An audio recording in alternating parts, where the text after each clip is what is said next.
Tonight, protection for sex abuse victims and the holdup in Albany. The Child Victims Act stalled amid budget talks, and that's leaving victims wondering what is next. Here's 7 Eyewitness News reporter Hannah Bueller.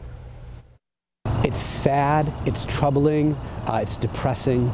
It's a blow to child sexual abuse survivors. The hope of the Child Victims Act being included in the state budget, now just a fleeting thought. It's heartbreaking.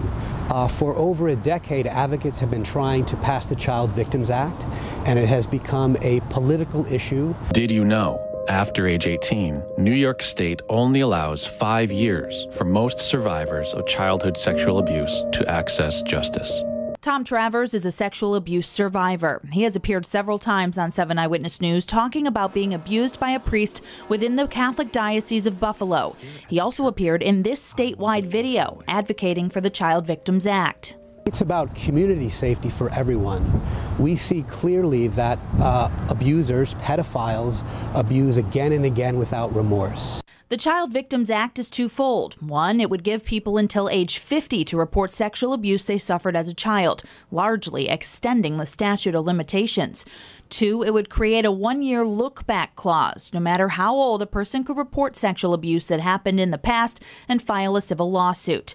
This could span decades. Travers says the look-back clause is perhaps the most important. So when we look back on our lives when we're in our 30s or 40s and see that we simply weren't able to live into our potential, we have to heal those problems before we can get back to the core of our abuse. While it's unclear why the CVA wasn't included, it could point to the look-back clause. State Senator Tim Kennedy called the omission shameful at a time when disturbing cases of abuse continue to come to light across western New York.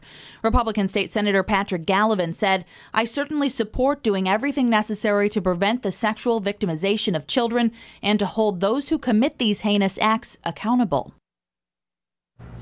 And just in the last half hour, I received a statement from Republican State Senator Chris Jacobs, who tells me the Child Victims Act was not included in the budget because it has nothing to do with state expenses. He's confident, though, the Senate will take up legislation soon to deal with this, quote, very important issue. We're live in the newsroom tonight. Hannah Bueller, 7 Eyewitness News.